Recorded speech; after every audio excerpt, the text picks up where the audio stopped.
El próximo jueves se inaugurará la 15ª Feria Internacional del Libro de Lima, con Ecuador como invitado de honor, que enviará a una importante delegación de sus artistas, entre narradores, poetas y cantantes populares, además de editores, que acercarán un poco más no solo la vida cultural de nuestros vecinos del norte, sino también usos y costumbres. Y comprobaremos que, como en ningún otro caso, el término países hermanos calza como en ningún otro caso con la realidad. Compartimos una historia común que nos dejó, entre otras muchas cosas, por ejemplo, el camino que unió a todo el Tahuantinsuyo y que hoy conocemos como Capac Ñan. Pues en Ecuador están trabajando para ponerlo en valor y unirlo al que se supone también nosotros trabajamos, de tal manera que haga honor al nombre El Camino que nos une, y que nosotros aquí presentamos como un saludo a la presencia de los artistas ecuatorianos en Lima.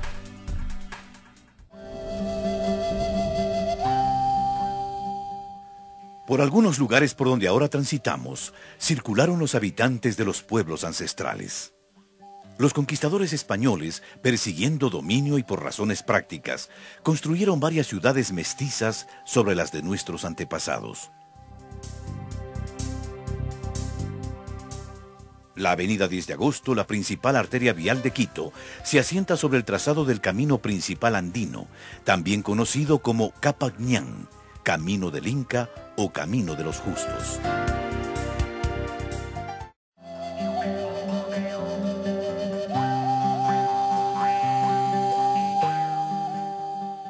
Al sur, en el sitio conocido como El Troje, queda la evidencia de un largo tramo del camino que serpentea la montaña.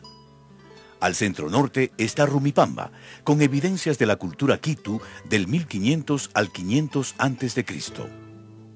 Al norte, cerca de la mitad del mundo, está Catequilla, otro de los centros ceremoniales que confirman cómo los pueblos primigenios ya sabían de nuestra condición geográfica equinoccial. Era un destino para los incas, es porque esta región tenía realmente una relevancia muy importante, relacionada con sus deidades, sobre todo el sol, que era su dios principal. Tenemos la observación íntegra del espacio. En la línea equinoccial podemos observar absolutamente todas las estrellas del firmamento. Algunos historiadores sostienen que el trazado urbano de Cuenca pasó de un modelo cañari, con predominio de la plaza, a uno inca que ocupó valles y cimas para alcanzar un contacto más cercano con su principal deidad, el sol.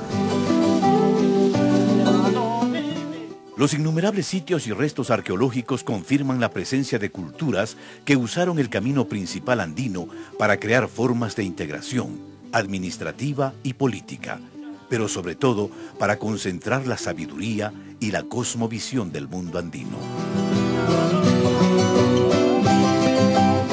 Capac Ñan, la palabra Capac no está ligado a un personaje ni a un hombre, sino es más bien ligado a una cuestión de conocimiento. Querría decir, el gran camino del conocimiento, es el libro de los libros. En el Capac Ñan está plasmado todo un cúmulo de experiencias o sabiduría acumulada durante siglos, milenios, de toda una cultura y de todo un pueblo, creado para la vida, para que quede para toda la historia y para que la gente conozca una cultura que se consolidó en el trayecto de este Capac Ñan. Capac Ñan, el camino que nos une. Los pueblos andinos que habitaron desde la parte meridional de Chile y Argentina hasta el sur de Colombia, durante cientos de años construyeron paulatinamente un sistema de caminos longitudinales y transversales a lo largo de 23.000 kilómetros, con edificaciones para almacenaje, puestos de control y centros administrativos asociados a poblados locales. Esta megaestructura, que algunos la comparan con la muralla china, empleó tecnologías de construcción que han permitido que una parte del camino perdure hasta nuestros días, lo que no ocurre con caminos construidos en las últimas décadas. La estructura actual de carreteras y caminos vecinales ha desaparecido de una manera dramática y eso es perjudicial para la misma estructura. Aquí las carreteras, los caminos se deshacen tan rápidamente como se construyen, porque no se ha previsto el camino del agua. En el Inga Ñan o en el Capac Ñan, el camino del agua está. En Ecuador, el Capac Ñan se estima que tiene 1.700 kilómetros de longitud. Atraviesa por las provincias de Carchi, Imbabura, Pichincha, Napo, Cotopaxi, Tungurahua, Chimborazo, Los Ríos, Cañar, Azuay y Loja, por 63 municipios y 250 parroquias. La población en las zonas de influencia es de aproximadamente 1.800.000 habitantes y se relaciona con algunas áreas protegidas y 50 sitios arqueológicos monumentales. En sus áreas de influencia se ha registrado 170 especies de animales y plantas que los pueblos ancestrales empiezan a recuperarlas. Nosotros hemos visto una manera más para poder reforestar con el aliso que nos da mucho nitrógeno, es una fijación de nitrógeno en el suelo y que es muy servible en defensa más de nuestra propia naturaleza. Esto es parte del proyecto, ¿sí? Porque nosotros estamos revalorizando lo que es nuestro, ¿sí? Lo que nosotros teníamos, porque nosotros tal vez en tiempos pasados no nos dábamos cuenta que qué riqueza teníamos en nuestro lugar. Y así como en el viejo mundo todos los caminos conducían a Roma, en el mundo andino todos los caminos, sobre todo a partir del siglo XV, conducían al Cusco. Y parte de esos caminos son los que recorren lo que hoy es el Ecuador, tanto en la zona andina como en las tierras bajas. Teníamos relaciones de ese camino del Capac Ñan, del camino del Inca, como se lo llamaba antes, pero no había un conocimiento cierto sobre el mismo. De manera que el trabajo que emprendimos por un pedido de la UNESCO y con etapa del municipio de Cuenca, con la empresa de los agua y teléfonos, fue redescubrir el trazado de ese camino.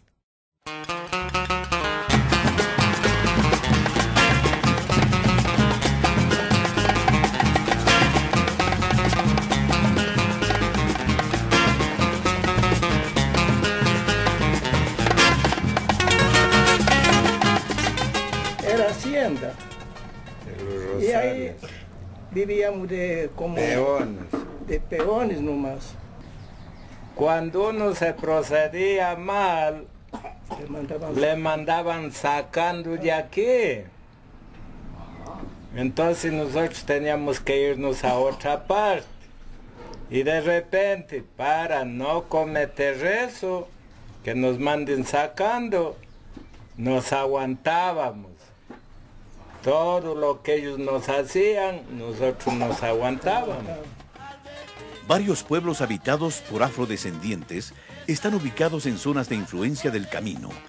Su memoria y tradiciones dan cuenta de un doloroso pasado, pero también de su riqueza cultural. En la Juanesca siempre se hacía el dulce. Le hacíamos de la guayaba, el sambo, y el plátano y el camote. El plátano para que de brilla. ¿Y usted mientras cocina, canta? Hasta me bailaba del gusto que cocinaba. O sea que para que se duerman los niños, sabíamos decir, duérmete niñito, duérmete nomás, porque su mamita se va a trabajar.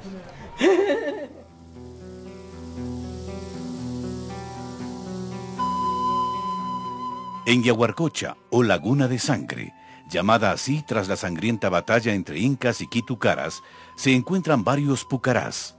Muy cerca hay estas tolitas, que años atrás fueron saqueadas. Allá miren, este sector de acá, aquí podemos perfectamente ver la presencia de huesos. Ah, también ¿sí? Ahí. Entonces eso nos indica que hubo un cadáver aquí, y como esto se daña, simplemente lo tocas y se deshace.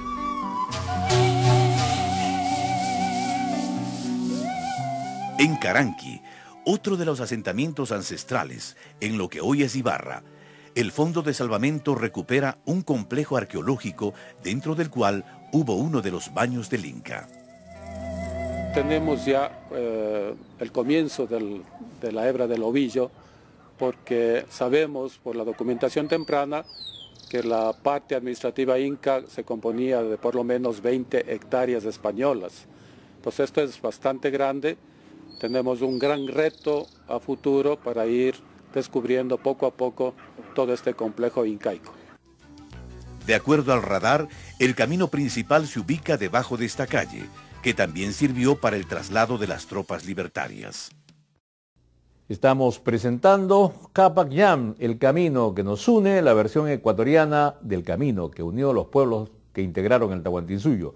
Luego de la pausa volveremos con la segunda parte de este documental.